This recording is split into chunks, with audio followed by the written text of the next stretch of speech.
know. And there is only one candidate in this race who believes in that future, has devoted her life to that future, a mother and a grandmother who would do anything to help our children thrive. A leader with real plans to break down barriers and blast through glass ceilings and widen the circle of opportunity to every single American, the next president of the United States, Hillary Clinton.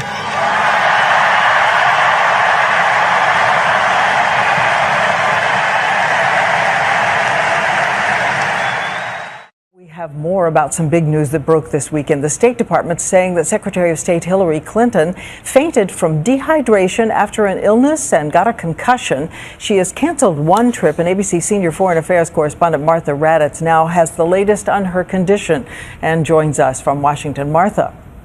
Diane, this was a pretty serious concussion, although she is starting to feel a bit better. She was homesick from a stomach virus after a long trip overseas. She apparently was so dehydrated she fainted, and when that happens, you obviously don't brace yourself for the fall, so she hit her head hard.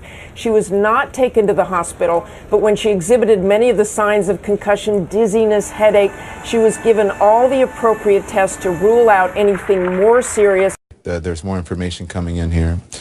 This is in the course of a follow-up exam today. The Secretary of State Hillary Clinton, doctors discovered a blood clot had formed. And again, it doesn't say exactly where it had formed. Stemming from the concussion she suffered several weeks ago.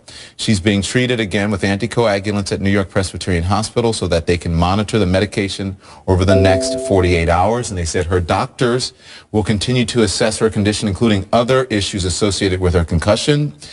They will determine if any further action is required. We haven't seen the Secretary of State in quite some time because she has been ill. And of course, there has been some criticism that she has not gone before a committee to testify about the situation with the consulate in Benghazi, Libya. But as we know now, and hearing from her doctors, the Secretary of State is in poor health. So the bottom line is, I know Hillary can do the job. And that's why I am so proud, North Carolina, to endorse Hillary Clinton as the next president of the United States. Now to Hillary Clinton's health. The Secretary of State is back home this morning after spending 4 days in a hospital suffering from a blood clot between her brain and her skull. ABC's Sharon Alfonsi is here with the very latest on Hillary's recovery. Good morning, Sharon. Good morning. The Secretary's back at home this morning and reportedly on the mend. Aides telling ABC News that she's been working, talking to her staff and to the president. They say she's eager to get back to the office. The Secretary of State tucked in this van moments after being discharged from the hospital, where she spent 4 days being treated for a blood clot in her head. Overnight, Clinton's security detail seen arriving at her home in Chappaqua, New York. Daughter Chelsea later tweeting, "Grateful my mom discharged from the hospital and is heading home. Even more grateful her medical team confident she'll make a full recovery." The secretary left the hospital briefly earlier in the day, hand in hand with her daughter and her husband, former President Bill Clinton, to have tests at another part of the sprawling hospital campus. A few hours later, she was released. The long-term prognosis for someone who's had a clot in this vein is very good. Neurosurgeons tell me that 3 to 6 months of anticoagulant is the norm. And then if her scan is clear at that point, she'll be off the drugs and can resume a full and active life. The health scare has sidelined the secretary since mid-December. This, the first time she's been seen in public in more than 3 weeks. But a spokeswoman says Clinton has been, quote, quite active, even from the hospital, in touch with State Department aides, dealing with foreign policy issues, making calls, and reviewing paperwork. Aides say she's eager to get back to the office, but doctors say she may be limited to what she can do. I expect that they're going to do an evaluation to see, is she one of those people who has a clotting disorder? This is her second one. And I would be very nervous about long flights until I sorted out whether or not she was at risk for this happening again. This is very improbable. This is not an interview I ever expected to be doing. But I understand, Mr. President, this was your idea. Why did you want to do this together, a joint interview? Well, the main thing is I just wanted to have a chance to publicly say thank you, because I think Hillary will go down as one of the finest Secretary of States we've had.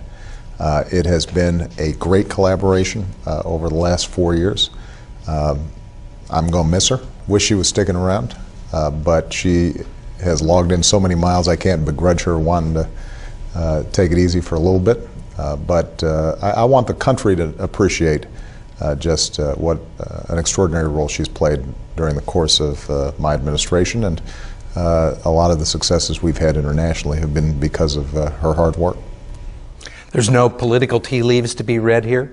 We don't have any tea. We've got some water here, the best I can tell. So when I got to Chicago and he asked me if I would consider being his Secretary of State, I immediately said, "Oh, Mr. President, there's so many other people. Let me give you some other names," because it just took me by surprise. But he is pretty persuasive, I'll tell you that much. And he kept saying, "Well, I want you to think about it again. I want you to wait a minute. Don't give me a final answer."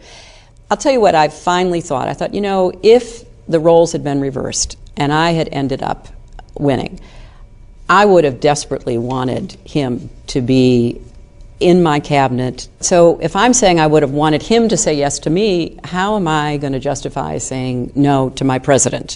Saw her testify before Congress wearing the glasses she's been wearing. Well, they turn out to be another consequence of that serious concussion and blood clot. ABC's chief White House correspondent Jonathan Karl tells us what the administration confirmed today. We learned something new today about what Hillary Clinton was going through when she gave that tough, emotionally charged testimony on Capitol Hill this week. What difference at this point does it make? Those glasses she was wearing were no fashion statement. If you look closer in the left lens, notice those vertical lines. Those lines are an indication she is still dealing with side effects from the concussion she suffered after falling 6 weeks ago, affecting her vision. And values. I mean, one of our values is we bring everybody home off the battlefield the best we can. It doesn't matter how they ended up in a prisoner of war situation. It doesn't matter? It does not matter. We bring our people home. How is your health? It's very good, thank you. How serious was it? It was, you know, it was I think a serious concussion. But the clot, in addition, if the Yes. clot had dislodged. Well, can I tell you, that was a scary point. You had trouble with vision. I had, because of the force of the fall, I had double vision for a short period of time, and I had some dizziness. Did you have trouble talking? No, no. I had no problems. The only thing I had, headaches? No, I didn't have any of that. I felt fine, and I felt it was kind of silly that I was supposed to stay in bed. I ran into Congressman Paul Ryan at the inauguration last year, and I had read he was this great athlete. And I said, "Congressman, did you ever have a concussion?" He goes, "Oh, yes." He said, "I had several, I think 3, and the last one was serious, but my mother was smart enough to make me stay in." Because what happens to athletes, soldiers, young people in car accidents, all the reasons why people get concussions, is they kind of shake it off. And I felt like, you know, I can get back up, I can go to work. And the doctor said, "No, you're going to stay and rest, because then you will have a complete recovery." So fast forward, I go home for Christmas, go to New York for Christmas, and I want to go back to work. And so my doctor say, "Okay, let's just do you know, an MRI to make sure that everything's healing as we think it is." So here's what they say. They say, "The good news is the concussion is totally resolving. Like we told you, it's going to be fine. The bad news is you've developed a clot behind your right ear, and you must immediately go to the hospital, because we have to immediately put you on blood thinners." Because you'd had a clot in your right leg I before when had. you were traveling. I Are they had. related? Yes. So blood thinners now? Blood thinners, yeah. For life? Probably, but I don't mind, because I don't ever want to have to go through that again. So no lingering effects? No lingering effects. Of any kind? No. Nope. So you would release your medical records if you ran for president? I would do what other candidates have done, absolutely. And what would you like to say to Karl Rove about your brain? That I know he was called Bush's brain in one of the books written about him, and I wish him well.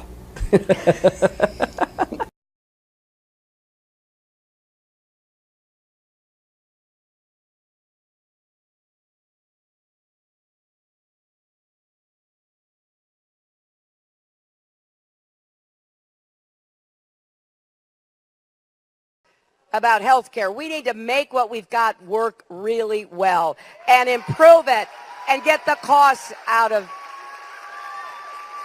an upward spiral of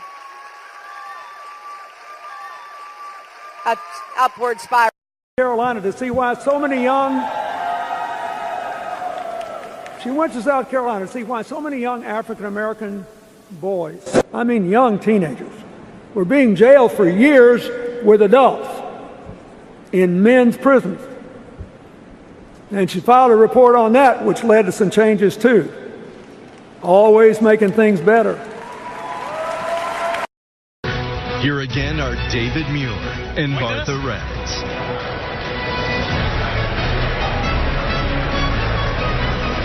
Welcome back tonight. As you can see, we have a packed audience here in New Hampshire, and we're going to continue. We've already had a spirited conversation here at the top of the broadcast about ISIS, about concerns of terror here on the home front. And as we await Secretary Clinton backstage here, we're going to begin on the economy. We want to turn to the American jobs, wages, and raises in this country. And we believe Secretary Clinton will be coming around the corner any minute. But in the meantime, we want to start with this eye-opening number. And Senator Sanders, this question goes to you first anyway.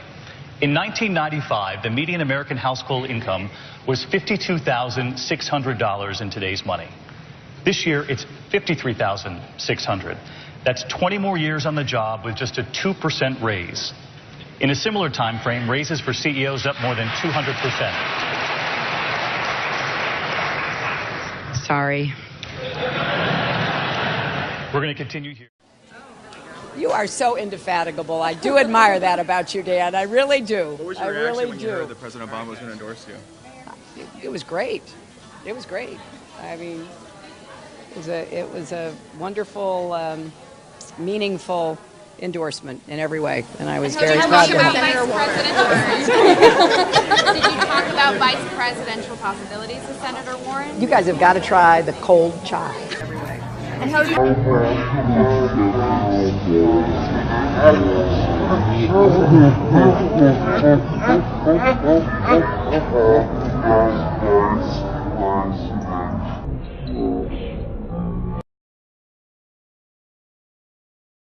Always making things better. Hillary Clinton, and you saw that. Did you saw that where she basically short-circuited? She said, she did, it wasn't a press conference because that's around 250 days, but it was in front of some friendly reporters. They asked her a very easy question, and she short-circuited. She used the term, short-circuited. She took a little short circuit in the brain, and she's got problems. I mean, if we had real people, this would be a real problem for her. To send Catherine Cortez Masto to the United States Senate.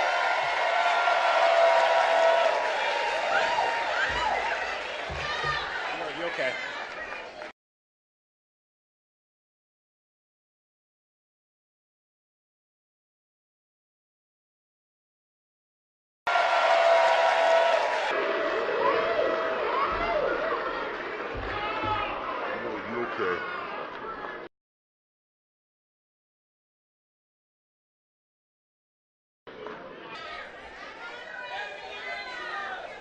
Keep talking, you handle it, we're not going anywhere. Okay, here we are. Keep talking, man, keep talking. Okay, we'll keep talking.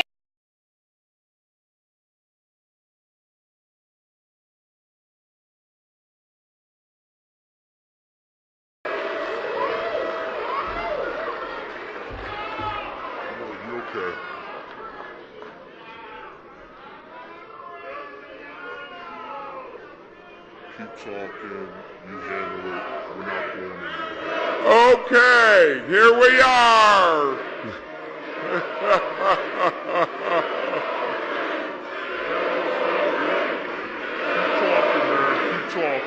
Keep talking, man, keep talking. Okay, we'll keep talking. And apparently these people are here to protest Trump because Trump and his kids have killed a lot of animals. Represent inmates. Excuse me.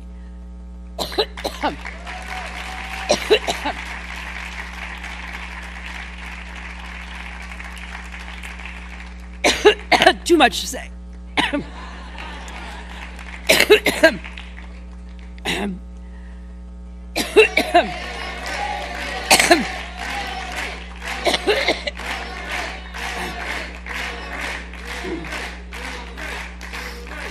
A lozenge.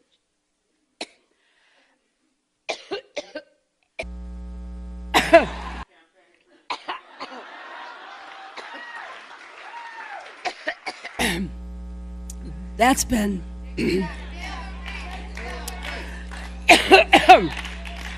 wow.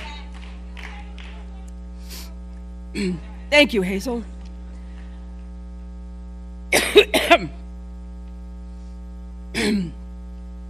That's been part of my mission. And representing poor people through the Legal Services Corporation. It was about making people's lives better.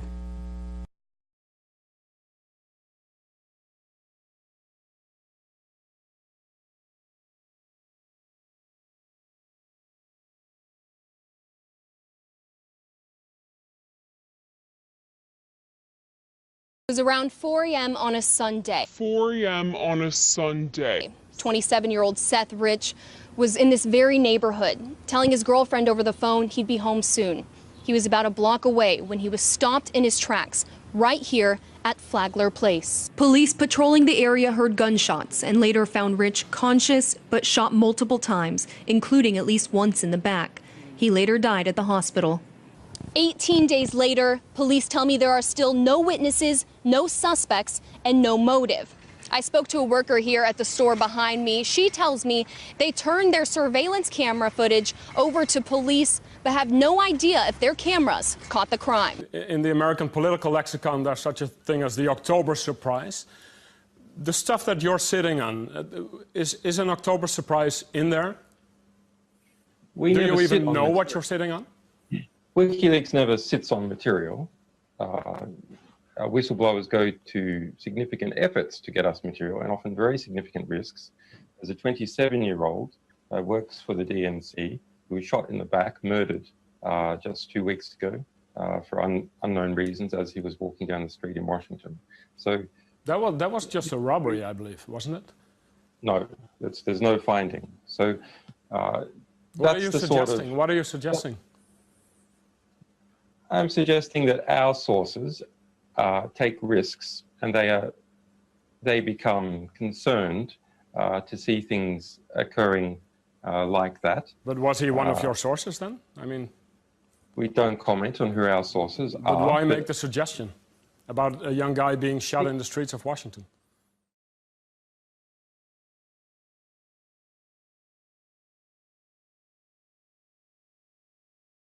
We will disrupt their efforts online to reach and radicalize young people in our country. It won't be easy or quick, but make no mistake, we will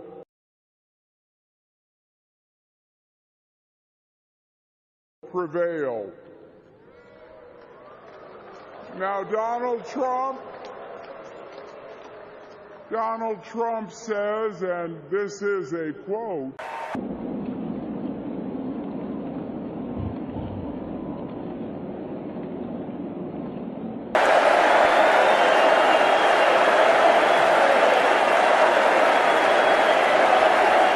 We got to get back on schedule. You guys calm down. Look,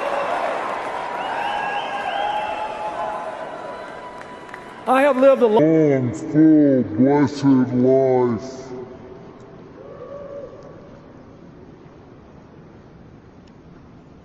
It really took off when I met and fell in love with that girl in the spring of 1971.